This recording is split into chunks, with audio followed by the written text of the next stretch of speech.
Okay? Mapapa-confess ako dito. Tell me about the day I was born. How well do you remember that day? I remember it very well. Cesarean ka kasi, ang nakaplano at 7 in the morning. They were going to take your mother in. I didn't sleep. Hindi ako nakatulog the night before. Siyempre, yung una kong anak. When your mom's in the hospital, I stayed with her. So we went down together. Nakasuot ako ng hiningi ko sa doktor na pwede nasa loob ako because I wanted to see you. I mean, they did the usual thing. They put your mother to sleep. And then I was there and I couldn't, when you came out, I remember it so well. First of all, you were blue.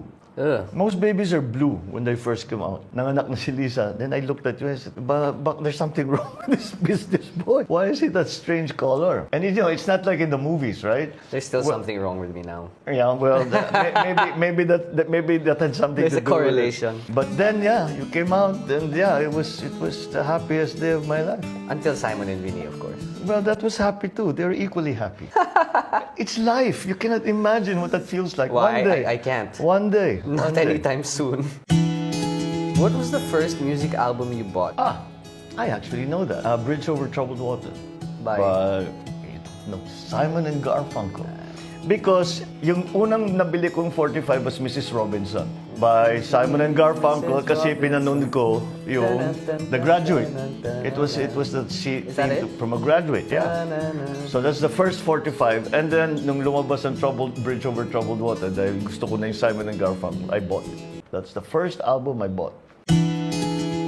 What was the first thing you learned to cook? Breakfast. Eggs and bacon. That's pretty standard. Yeah, eggs and bacon. Tapos omelette na. Well, that's how I did it. Ako hindi. Napunta ako sa Pinoy food. Mga sinigang, adobo. Kasi breakfast okay na ako. Pero siyempre namimiss mo yung kanin, namimiss mo yung home cooking.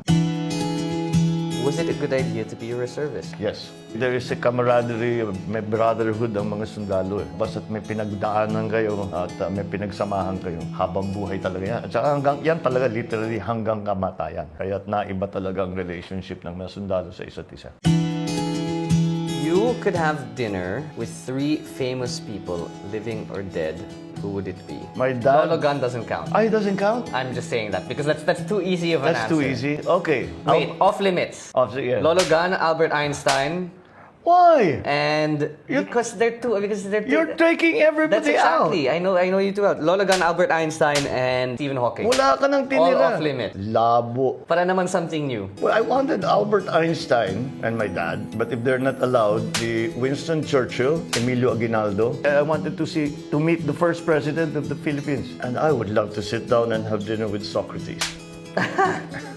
The dinner might not ever end. Never mind. He will apply the Socratic method over dinner. You might never Okay lang, come to a conclusion marami kang over the meaning of life matututunan doon. Because I've read so much, I'm so curious to see what kind of man he actually was to have dinner with. When you were a teenager, which family member did you go to for advice? And looking back, was it any good? For advice, my father.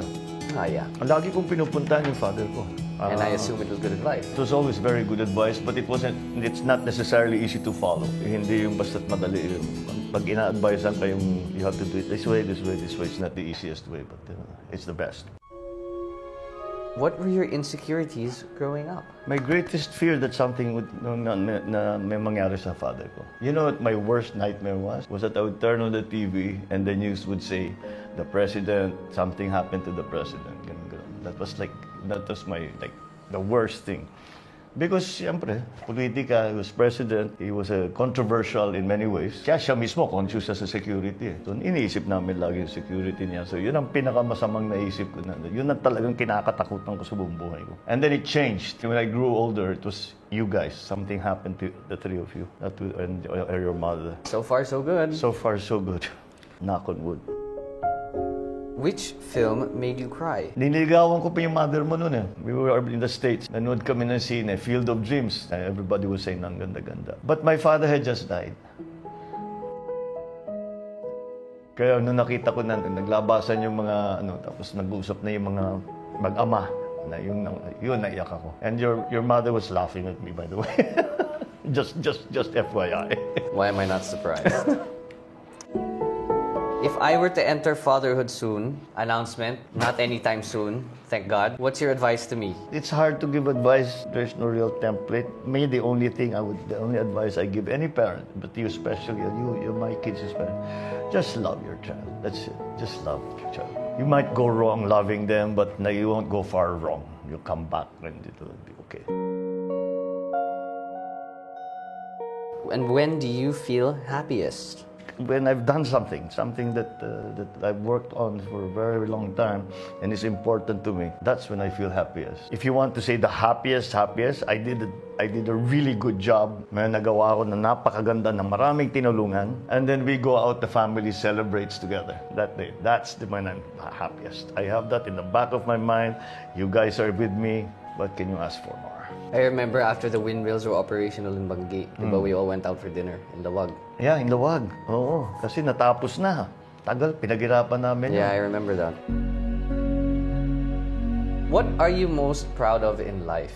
Being a servant, public servant. As a segue to the next question, how would you like to be remembered? Well, of course, as a good father, as a good husband, as a good family person, professionally, as a good public servant. I'll tell you my greatest fear. My greatest fear is that I come into this world, I live and die, and nothing changes. Wala kang nagawa, wala kang natulungan. Ay, nako, that's the worst thing that I can, para sa akin, para sa isang tao. Yan ang sasabihin mo, nabuhay ako, ang tagal ko sa mundong ito, wala naman akong natulungan, wala akong nabago, wala akong pinaganda, eh ba't ka pa nabuhay, di ba? Yun ang pinakamahirap para sa akin. That's the worst fear.